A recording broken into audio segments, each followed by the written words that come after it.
Good morning, dear student. Now your class will run. आपका class start होने जा रहा है और जो आपका आज का टॉपिक होगा वो होगा क्या, chemical reaction.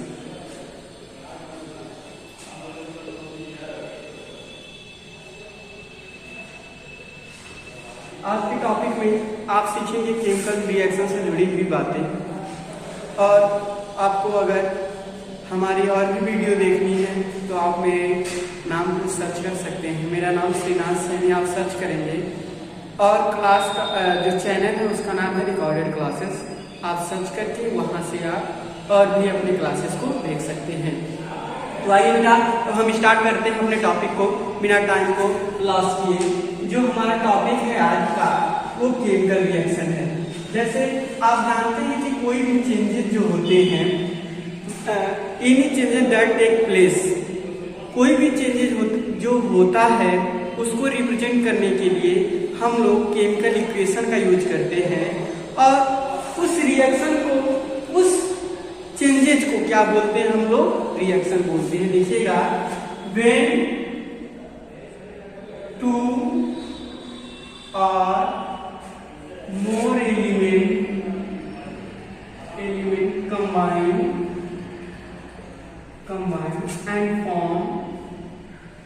and form a new element or compound, compound, compound are called chemical reaction। Means बेटा, जब दो या दो से अधिक एलिमेंट एक दूसरे से आपस में कंबाइन हो और कंबाइन हो के एक नया एलिमेंट या कंपाउंड का निर्माण करें, तो ऐसे चेंजेस को क्या बोलते हैं, केमिकल रिएक्शन। काल केमिकल रिएक्शन। तो ये जो चेंजेस हो रहा है, न्यू सब्सटेंस का फॉर्मेशन हो रहा है ओल्ड सब्सटेंस के मिलने से, तो ये जो चेंजेस है, इस चेंजेस को हम लोग क्या बोलते हैं, केमिकल रिएक्शन। और आपको ये पता होना चाहिए बेटा, ये जो केमिकल रिएक्शन है वो कैसे रिप्रेजेंट किया जाता है, केमिकल रिएक्शन कैसे रिप्रेजेंट किया जाता है। आप लैंग्वेज ऑफ केमिस्ट्री में सीखे हैं, जो केमिकल रिएक्शन होता है उसको हम लोग केमिकल इक्वेशन से रिप्रेजेंट करते हैं। किससे रिप्रेजेंट करते हैं, केमिकल इक्वेशन से रिप्रेजेंट करते हैं। और केमिकल इक्वेशन में आपको ये भी बताया था कि दो चीजें होती हैं, जब एलिमेंट आपस में मिलते हैं, जैसे H2 हो गया, और ये H2 क्या होता है, गैस होता है बेटा, और दूसरा हो गया O2, ऑक्सीजन हो गया, ये भी गैस है। जब ये दोनों एलिमेंट आपस में कंबाइन होते हैं तो जो कॉम्बिनेशन वाले एलिमेंट है इसको हम लोग बोलते हैं रिएक्टेंट। क्या बोलते हैं बेटा, रिएक्टेंट बोलते हैं। और इसको मिलने से जो न्यू सब्सटेंस फॉर्म होता है, जैसे क्या फॉर्म होगा, H2O। बट यहाँ पे दोनों दो बार है, तो आप यहाँ पे बैलेंस कर सकते हैं रिएक्शन को, क्योंकि यहाँ पे 4 हाइड्रोजन है, यहाँ पे भी 4 हाइड्रोजन हो गए, 2 ऑक्सीजन है और 2 ऑक्सीजन हो गए। इस तरीके से आप बैलेंस कर सकते हैं। तो हाइड्रोजन और ऑक्सीजन जब आपस में मिलते हैं तो ये जो न्यू प्रोडक्ट बनता है, ये जो न्यू प्रोडक्ट बना है बेटा, ये जो न्यू सबस्टेंस बना है, इसी को क्या बोलते हैं, प्रोडक्ट बोलते हैं। न्यू सबस्टेंस जो बना है इसे हम लोग क्या बोलते हैं, प्रोडक्ट बोलते हैं। तो आपने सीखा कि हाइड्रोजन और ऑक्सीजन को जब मिलाते हैं तो हमारा न्यू सब्सटेंस क्या बनता है, वाटर। क्या बनता है बेटा, वाटर बनता है। और ये वाटर क्या है, न्यू सब्सटेंस है। तो कोई भी रिएक्शन, यहाँ पे रिएक्शन हो रहा है हाइड्रोजन और ऑक्सीजन के बीच में, और नए सब्सटेंस का फॉर्मेशन हो रहा है वाटर। ये दोनों, ये जो रिएक्शन है इसको किसके द्वारा रिप्रेजेंट किया गया है, केमिकल इक्वेशन के। तो ये जो फॉर्मेट है बेटा, ये जो फॉर्मेट है इसको हम लोग क्या बोलते हैं, केमिकल इक्वेशन बोलते हैं। क्या बोलते हैं बेटा, केमिकल इक्वेशन बोलते हैं। और ये केमिकल इक्वेशन के लेफ्ट साइड रिएक्टेंट होता है और राइट साइड क्या होता है, प्रोडक्ट होता है। और ये बीच में एरो होता है, ये डिफाइन करता है बेटा कि रिएक्शन किस साइड जा रहा है। अगर फॉरवर्ड डायरेक्शन में जा रहा है तो आप फॉरवर्ड एरो लगा सकते हैं, आगे भी जा सकता है और पीछे भी जा सकता है, तो डबल एरो का यूज करते हैं। ऐसे इधर इस तरह का यूज करते हैं। जब दोनों डायरेक्शन में रिएक्शन होता है। तो ये बताता है डायरेक्शन ऑफ रिएक्शन। एरो क्या बताता है बेटा? Direction of reaction. ये डायरेक्शन ऑफ रिएक्शन, रिएक्शन किस दिशा में हो रहा है, फॉरवर्ड हो रहा है कि बैकवर्ड हो रहा है, ये हमको कौन बताता है? एरो बताता है। और एरो के ऊपर क्या लिखा जाता है बेटा? कंडीशन लिखा जाता है कि हीट दिया जा रहा है या हीट लिया जा रहा है। तो आपको कंप्लीट नॉलेज मिल चुका केमिकल रिएक्शन क्या होता है और केमिकल रिएक्शन को रिप्रेजेंट कैसे करते हैं। अब आइए हम नेक्स्ट बातें करते हैं। तो नेक्स्ट बातें हमारी अब किसके बारे में होंगी? इस केमिकल रिएक्शन की क्या कैरेक्टरिस्टिक होती है। तो आइए अब हम सीखेंगे characteristic, CHARA, characteristic of chemical reaction. Chemical reaction के क्या कैरेक्टरिस्टिक होते हैं इसके बारे में हम लोग सीखते हैं।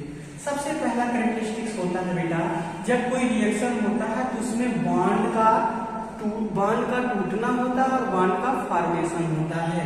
तो यहाँ पे लिखेंगे बेटा, पहले क्या होता है? Change in bond, CHANG, change in bond. उसके बॉन्ड में चेंजेज आते हैं बेटा, कहीं पे बॉन्ड टूटता है तो कहीं पे बॉन्ड फॉर्म होता है। जैसे देखिएगा, आपको एक एग्जांपल देते हैं बेटा, पहले वाले ही एग्जांपल को आप लेते हैं, हाइड्रोजन गैस ले लीजिए और ऑक्सीजन गैस ले लीजिए, इन दोनों को मिलाने से क्या बनता है? वाटर बनता है बेटा। तो ये देखिएगा, ये भी गैस है और ये क्या है? लिक्विड। हमेशा इसको रिप्रेजेंट करने के लिए ये सॉलिड है, लिक्विड है, कॉर्नर पे आप उसको स्मॉल लेटर से रिप्रेजेंट करते हैं। तो आपको मैं सिखाने जा रहा हूँ चेंज इन बॉन्ड, बॉन्ड में कैसे चेंजेस होता है। जैसे ये केमिकल रिएक्शन हो गया, ये केमिकल इक्वेशन के द्वारा रिप्रेजेंट किया गया है। तो यहाँ पे बॉन्ड कैसे चेंज हो रहा है बेटा? देखो, यहाँ पे जो हाइड्रोजन और हाइड्रोजन का बॉन्ड है, ये क्या हो रहा है? ब्रेक हो रहा है, BREAKING, breaking of hydrogen bond, hydrogen bond. यहाँ पे हाइड्रोजन बॉन्ड टूट रहा है और यहाँ पे क्या टूट रहा है बेटा? ऑक्सीजन बॉन्ड टूट रहा है। और जब यहाँ पे सब्सटेंस का फॉर्मेशन हो रहा है तो इसमें बॉन्ड बन रहा है, किसके किसके बीच में बन रहा है बेटा? हाइड्रोजन और ऑक्सीजन के बीच में बॉन्ड का फॉर्मेशन हो रहा है। यहाँ पे लिखेंगे formation of bond between hydrogen and oxygen. तो बेटा आपने देखा कि जब कोई भी रिएक्शन होता है तो उसमें सबसे पहला चेंजेस क्या होता है? बॉन्ड का ब्रेकिंग, यानी बॉन्ड में चेंजेस जाना। वो बॉन्ड ब्रेक भी हो सकता है और बॉन्ड फॉर्म भी हो सकता है। दूसरा क्या कैरेक्टरिस्टिक होता है बेटा? Evolution of gas. जब भी कोई रिएक्शन होता है बेटा तो उसमें क्या होता है? गैस का इवोल्यूशन होता है। जैसे आपको एक एग्जांपल देता हूं जिसमें गैस का इवोल्यूशन होता है। जैसे एग्जांपल देखते हैं बेटा, यहाँ पे लिखते हैं कॉपर कार्बोनेट CuCO3। इसको जब हीट करते हैं बेटा तो इससे क्या बनता है? CuO, कॉपर ऑक्साइड बनता है, प्लस इसमें से क्या निकलता है? CO2 गैस जो होता है वो इवॉल्व होता है। तो यहाँ पे देखिएगा, ये जो फॉर्मूला है इसे CuCO3 होता है, इसे कॉपर कार्बोनेट बोलते हैं, CuCO4, कॉपर कार्बोनेट। और इसे क्या बोलते हैं बेटा? Copper oxide. जब कॉपर कार्बोनेट को हीट किया जाता है बेटा तो कॉपर ऑक्साइड बनता है और इससे क्या निकलता है? गैस। तो ये आपको यहाँ पे बताया गया कि जब भी रिएक्शन होते हैं तो उसमें से क्या निकलते हैं? गैस भी निकलते हैं। नेक्स्ट पॉइंट सीखेंगे तीसरा, चेंज इन कलर। बेटा देखिएगा, जब रिएक्शन होता है तो उसमें कलर का भी चेंजेस होता है। Change in colour, COLOUR, change in colour. बेटा आपको समझाना चाहेंगे ऊपर वाला ही एग्जांपल, CuCO3 जो कॉपर कार्बोनेट था, जब इसको हीट किया गया फिर क्या बना? CuO, कॉपर ऑक्साइड बना और इसमें से क्या निकला? CO2 गैस निकला। तो ये आपको पता होना चाहिए बेटा कैसे इसमें कलर का चेंज होता है। जो कॉपर कार्बोनेट होता है ये कैसा होता है? किस कलर का होता है? ग्रीन कलर का होता है। किस कलर का होता है बेटा? ग्रीन कलर का होता है। और इससे जब नए सब्सटेंस फॉर्म होते हैं तो ये किस कलर के होते हैं, कार्बन डाइऑक्साइड के होता है, ये किस कलर का होता है, ब्लैक कलर का होता है। तो मीन्स आपने सीखा कि जब भी रिएक्शन होंगे तो उसमें कलर भी चेंजेस होंगे। अब आइए नेक्स्ट बातें करते हैं बेटा कि जब रिएक्शन होता है तो रिएक्शन में प्रिसिपिटेट का फॉर्मेशन होता है। प्रिसिपिटेट क्या होता है बेटा, कुछ जो होते हैं वो थोड़े ज्यादातर मोस्ट लिक्विड सैचुरेटेड फॉर्म में क्या होते हैं बेटा, इकट्ठा हो जाते हैं, जम जाते हैं। जैसे आप देखिएगा चाक को पानी में घोल दें तो चाक का एक ऐसा पार्ट होता है जो नीचे आके बैठ जाता है, सैचुरेट हो जाता है। तो ऐसे जब रिएक्शन होते हैं तो रिएक्शन के कुछ पार्ट क्या होते हैं, नीचे आके बैठ जाते हैं, जिसे हम लोग क्या बोलते हैं, प्रिसिपिटेट। तो ये सीखेंगे अब नेक्स्ट पॉइंट कि कैसे रिएक्शन जब होता है तो उसमें प्रिसिपिटेट का निर्माण होता है। देखिएगा अब हम सीखेंगे फॉर्मेशन ऑफ प्रिसिपिटेट, कैसे प्रिसिपिटेट का फॉर्मेशन होता है। जैसे एक एलिमेंट लिया है हमने, एक कंपाउंड लिया है PbNO3 का होल ट्वाइस, जिसे बोलते हैं लेड नाइट्रेट। ये एक्वस फॉर्म में होता है बेटा, और इसको जब रिएक्शन कराते हैं Ki मतलब पोटेशियम आयोडाइड से रिएक्शन कराते हैं तो यहाँ पे एक बेटा सॉलिड बनता है, और इस सॉलिड को ही हम लोग क्या बोलते हैं, लेड आयोडाइड। और ये किस फॉर्म में बनता है बेटा, प्रिसिपिटेट। मीन्स ये सॉलिड फॉर्म में होकर नीचे जम जाता है। देखिए एरो नीचे की तरफ लगाया गया है, मीन्स ये नीचे क्या होता है, जम जाता है। तो लेड आयोडाइड जो है यहाँ पे क्या है बेटा, प्रिसिपिटेट है। तो इस तरीके से रिएक्शन में आप ये भी कह सकते हैं कि किसका फॉर्मेशन होता है, प्रिसिपिटेट का फॉर्मेशन होता है। और नेक्स्ट पॉइंट अब सीखेंगे बेटा चेंज इन स्टेट। बेटा जब भी रिएक्शन होता है तो उसमें स्टेट का भी चेंजेस होता है। जैसे आपको दिखा दें यहीं पे पीछे वाले या सिंपल लैंग्वेज में जो सबसे पहले आपको एग्जांपल दिया था, H2 प्लस O2, ये कैसे थे बेटा, गैस थे। और जब इससे जो बनता है वाटर H2O, ये कैसा होता है, लिक्विड। मीन्स यहाँ पे देखो दो गैस मिलकर क्या बनाते हैं, लिक्विड बनाते हैं। तो यहाँ पे क्या चेंज हो गया बेटा, स्टेट जो है वो क्या हो गया, चेंज हो गया। इस तरीके से आप ये भी कह सकते हैं कि जब भी रिएक्शन होता है तो उस केस में स्टेट भी चेंज होता है। अब नेक्स्ट पॉइंट और लास्ट पॉइंट है इस कैरेक्टरिस्टिक का, चेंज इन एनर्जी। जब भी कोई रिएक्शन होता है तो किसमें चेंजेस होता है, एनर्जी में भी चेंजेस होते हैं। जैसे एनर्जी चेंजेस जो होते हैं बेटा वो दो तरह के होते हैं। एक होते हैं एक्सोथर्मिक, क्या होते हैं, एक्सोथर्मिक चेंजेस जिसे बोलते हैं बेटा। और दूसरा कैसे होता है, एंडोथर्मिक रिएक्शन, एंडोथर्मिक रिएक्शन या चेंजेस दोनों भी बोल सकते हैं। रिएक्शन, यहाँ रिएक्शन की बातें हो रही है तो रिएक्शन बोलेंगे। तो एक्सोथर्मिक रिएक्शन क्या होता है बेटा, जिसमें हीट जो होता है वो क्या होता है, रिलीज होता है, RELEASE, रिलीज मीन्स क्या होता है, निकलता है। जैसे आपको कार्बन डाइऑक्साइड, जैसे कॉपर वाला दिया था एग्जाम्पल, CO3, कॉपर कार्बोनेट था, जब इसे हीट किया गया बेटा तो इससे क्या बना था, CO, copper oxide plus CO2 का गैस जो था वो निकल रहा था। तो इससे हीट क्या हो रहा है बेटा, निकल रहा है। तो इस तरह रिएक्शन को हम लोग क्या बोल सकते हैं, ये जो आप गैस से ही निकल रहा है, इस तरह के रिएक्शन को हम लोग क्या बोल सकते हैं, एक्सोथर्मिक। और जिसमें हीट देना पड़े उसको क्या बोलते हैं, एंडोथर्मिक। जैसे बेटा हीट एब्जॉर्ब, ये चीज हीट एब्जॉर्ब, OBSERBE, जिसमें हीट एब्जॉर्ब हो, ऐसे रिएक्शन को हम लोग क्या बोलते हैं, ऐसे रिएक्शन को एंडोथर्मिक बोलते हैं। जैसे हीट एब्जॉर्ब का मतलब क्या होता है बेटा, जो लिक्विड वाटर होता है H2O, वाटर होता है, ये जब वाटर नहीं आइस ले लीजिए बेटा। आइस को जब आप अपने हाथ से रब करते हैं तो आपके हाथ में जो हीट होता है वो कौन एब्जॉर्ब करता है, आइस एब्जॉर्ब करता है। OBSERB, absorb heat of hand. आपके हाथों का हीट आइस एब्जॉर्ब कर लेता है या इन्वायरमेंट से ये हीट को एब्जॉर्ब कर लेता है। और जब एब्जॉर्ब करता है तो आइस इसमें बन जाता है बेटा वाटर, मींस लिक्विड में चेंज हो जाता है। तो इस तरीके से आपने सीखा बेटा कि एनर्जी भी चेंज होती है, कभी कभी हीट निकलता है तो जिसे हीट निकलेगा तो एक्सोथर्मिक रिएक्शन बोलेंगे, और जब हीट एब्जॉर्ब होगा तो उसे क्या बोलेंगे, एंडोथर्मिक रिएक्शन। इस तरीके से बेटा आपका जो ये टॉपिक था कैरेक्टरिस्टिक ऑफ केमिकल रिएक्शन, ये भी सीख लिया। अब कुछ और भी बातें सीखने जा रहे हैं। अब हम सीखेंगे type of chemical reaction.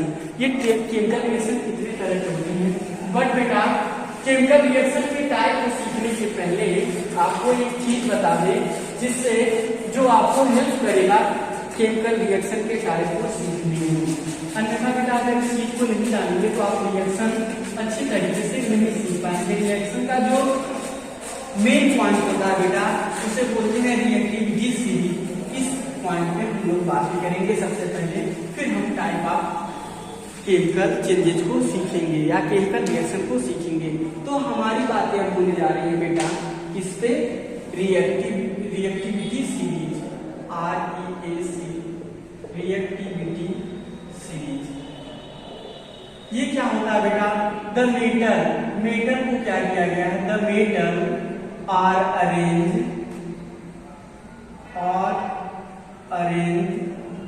From top to bottom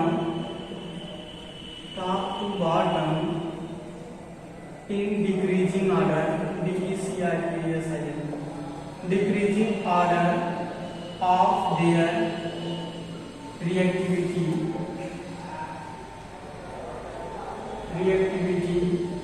is called reactivity series।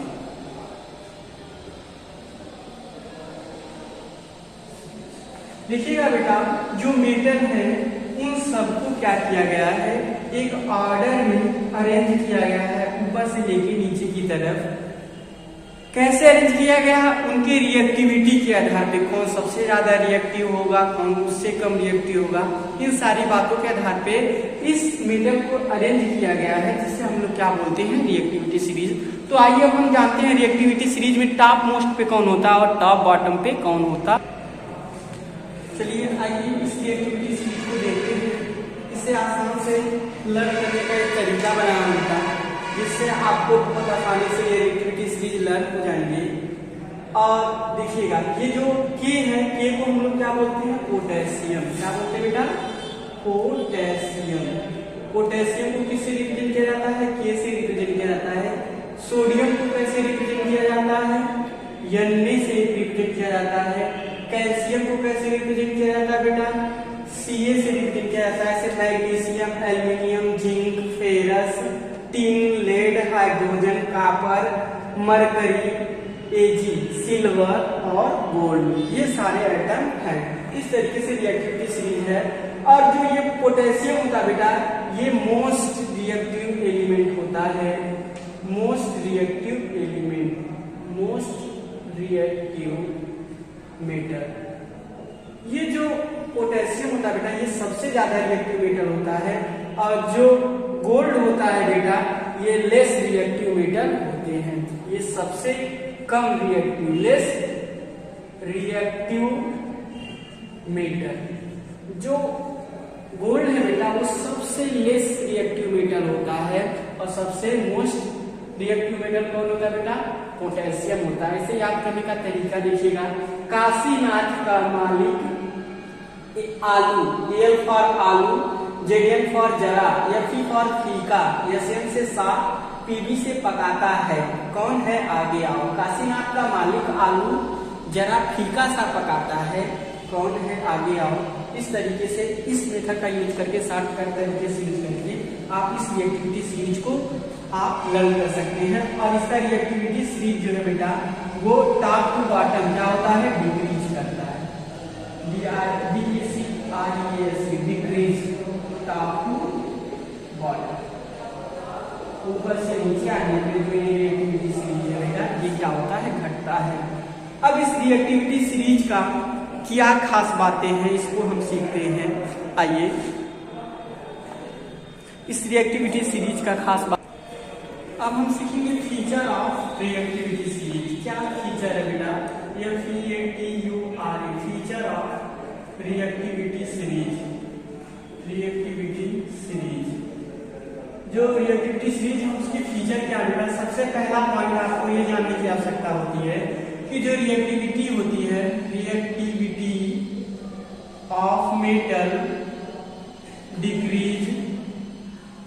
Decrease from top to bottom. आपको उसमें ही बता चुका हूं कि जब ऊपर से नीचे आएंगे तो इसकी रिएक्टिविटी सीरीज घटेगी।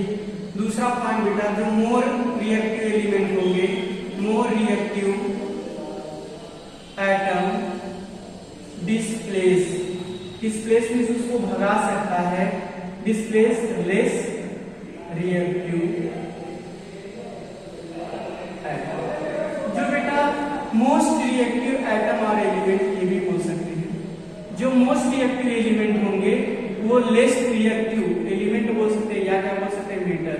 जो मोस्ट रिएक्टिव मेटल होंगे वो लेस रिएक्टिव मेटल को क्या कर देंगे, डिस्प्लेस कर देंगे। जब भी ये दोनों मेटल आएंगे तो सबसे पहला रिएक्ट किसका होगा, जो मोस्ट रिएक्टिव मेटल होगा वो क्या करेगा, लेस रिएक्टिव मेटल को मार के भगा देगा और अपना स्थान ग्रहण कर लेगा। तीसरा पॉइंट बेटा, ये जो हाइड्रोजन है ये जो हाइड्रोजन है बेटा, ये कैसा है, नॉन मेटल है, नॉन मेटल। फिर भी इसे रिएक्टिविटी सीरीज में रखा गया है। क्यों? क्योंकि ये जो बेटा है नॉन मेटल हाइड्रोजन, ये रिएक्टिविटी सीरीज में they are placed in reactivity series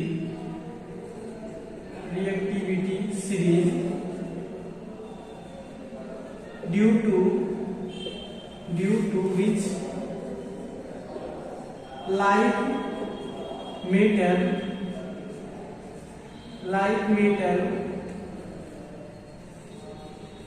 hydrogen also release electron। बेटा ये जो हाइड्रोजन है ये क्या करता है, जैसे मेटल अपने इलेक्ट्रॉन को निकालते हैं ऐसे हाइड्रोजन भी अपना इलेक्ट्रॉन निकालता है। इस वजह से इसको रिएक्टिविटी सीरीज में रखा गया है। तो आपने सीखा बेटा, ये सबसे इंपॉर्टेंट पॉइंट है, सबसे मस्ट पॉइंट है कि जो मोर रिएक्टिव एटम होंगे वो लेस रिएक्टिव एटम को डिस्प्लेस करेंगे। आपको अच्छी तरीके से समझ में आया होगा। अब आइए आगे बातें हम करते हैं। आइए तो अब हम बात करते हैं टाइप ऑफ केमिकल रिएक्शन। जो रिएक्शन होते बेटा उसके टाइप क्या होते हैं, तो हमारी जो बातें हैं type of chemical reaction. Chemical reaction के कितने प्रकार होते हैं? केमिकल रिएक्शन का फर्स्ट जो पार्ट होता है बेटा उसे बोलते हैं कॉम्बिनेशन रिएक्शन। उसे क्या बोलते हैं? Combination reaction. देखिएगा, जो टाइप ऑफ केमिकल रिएक्शन है उसका जो फर्स्ट पार्ट है उसको बोलते हैं कॉम्बिनेशन रिएक्शन। एक एक पार्ट को ब्रीफली पढ़ते जाएंगे। कॉम्बिनेशन रिएक्शन क्या होता है बेटा?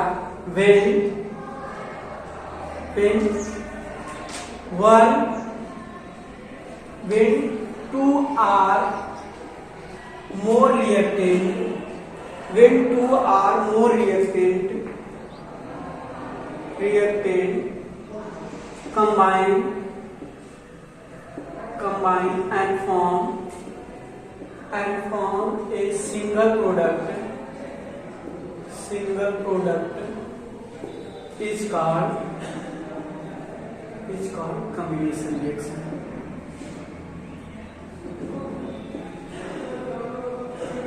तो आपने देखा कि बेटा जब दो या दो से अधिक compound when two or more reactant, जब दो या दो से अधिक रिएक्टेंट आपस में मिलते हैं बेटा और वो सिंगल कंपाउंड बनाते हैं तो ऐसे रिएक्शन को क्या बोलते हैं हम लोग? Combination reaction. इसका एग्जांपल ले सकते हैं, जैसे बेटा वही same example H2 plus O2, ये दो रिएक्टेंट थे, कंबाइन होकर क्या बनाते हैं बेटा? वाटर बनाते हैं। तो ये एग्जांपल किसका हो गया? कॉम्बिनेशन रिएक्शन का। दूसरा जो टाइप ऑफ रिएक्शन होता है उसको हम लोग बोलते हैं बेटा डिकम्पोजिशन रिएक्शन। क्या बोलते हैं? Decomposition reaction. ये जो डिकम्पोजिशन रिएक्शन होता है ये कम्बिनेशन रिएक्शन का रिवर्स होता है। कम्बिनेशन रिएक्शन में दो या दो से अधिक सब्सटेंस मिलकर एक प्रोडक्ट बनाते हैं, जबकि डिकम्पोजिशन में क्या होता है, एक प्रोडक्ट जो होता है वो अलग अलग भागों में टूटता है। तो आप बोलेंगे व्हेन वन रिएक्टेंट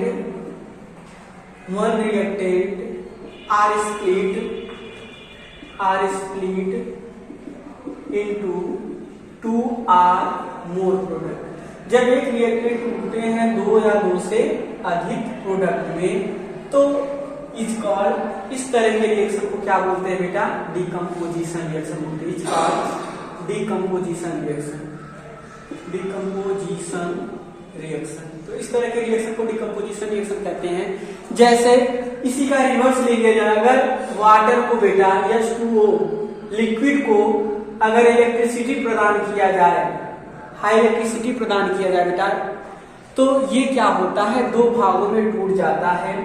एक प्लेट पे हाइड्रोजन, जैसे बेटा इसको क्या करते हैं, आप एक बीकर लेते हैं और इस बीकर में आप पानी ले लेते हैं।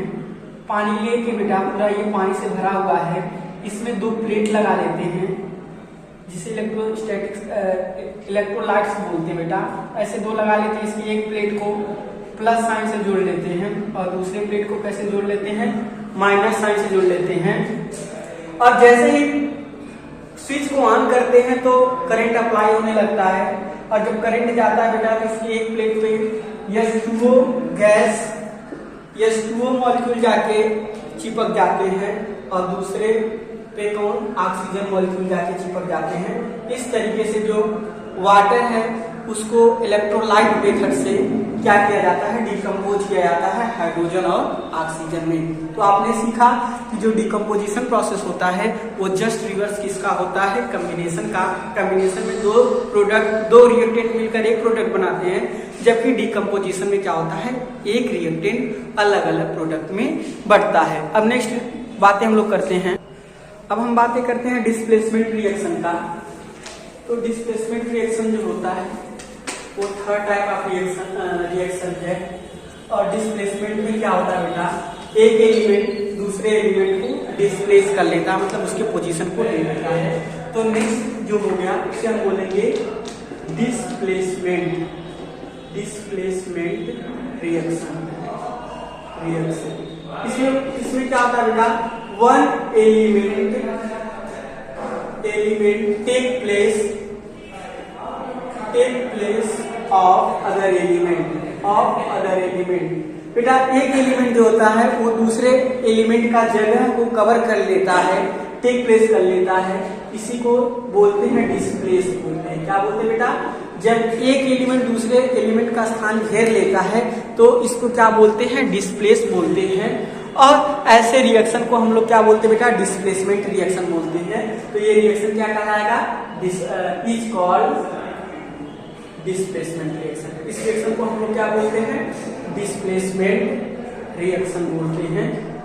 जैसे आपको एक एग्जांपल देता हूं, क्या है एग्जांपल, आप देखिएगा, Fe ले लेते हैं और CuSO4 ले लेते हैं। Fe क्या होता है बेटा, आपको पता होना चाहिए कि फेरस होता है, और CuSO4 क्या होता है, कॉपर सल्फेट।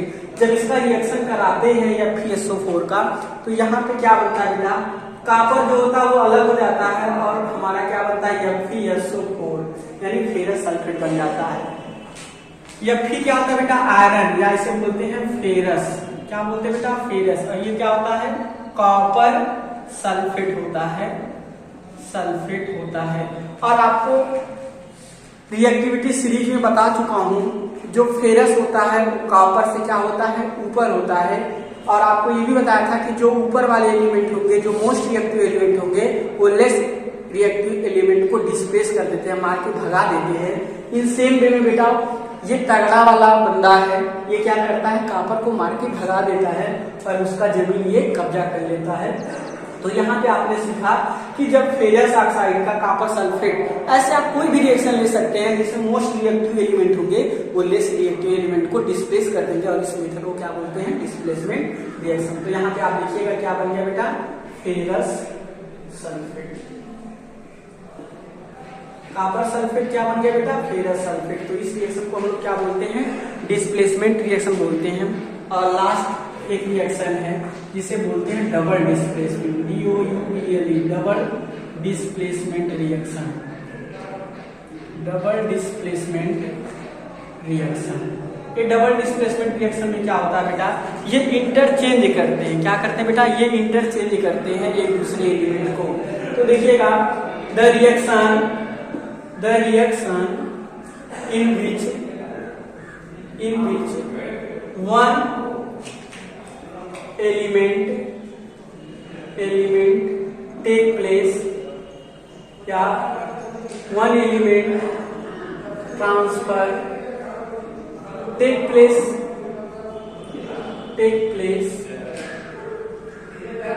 या बोल सकते हैं two element are interchange their places. क्या बोल सकते हैं बेटा, दो एलिमेंट जो हैं वो एक दूसरे का प्लेस क्या कर रहे हैं, इंटरचेंज। देखिए, the reaction in which two element interchange their position, वो अपने पोजीशन को अगर इंटरचेंज कर लेते हैं तो ऐसे रिएक्शन को क्या बोलते हैं बेटा, डबल डिस्प्लेसमेंट रिएक्शन बोलते हैं। Is called double displacement reaction, DOUBLE, double displacement reaction. अगर दोनों चेंज करते हैं तो डबल डिस्प्लेसमेंट, अगर एक चेंज करता है तो क्या बोलते हैं, डिस्प्लेसमेंट रिएक्शन बोलते हैं। और इसका भी एग्जाम्पल आप देख सकते हैं बेटा, इसका एग्जाम्पल आप देख सकते हैं। तो देखिएगा, ये एग्जाम्पल BaCl2, इसे बेरियम क्लोराइड बोलते हैं। H2SO4, इसे बोलते हैं सल्फ्यूरिक एसिड बोलते हैं। और ये क्या होता है, आप देखिएगा ये कैसे इंटर कन्वर्ट होता है।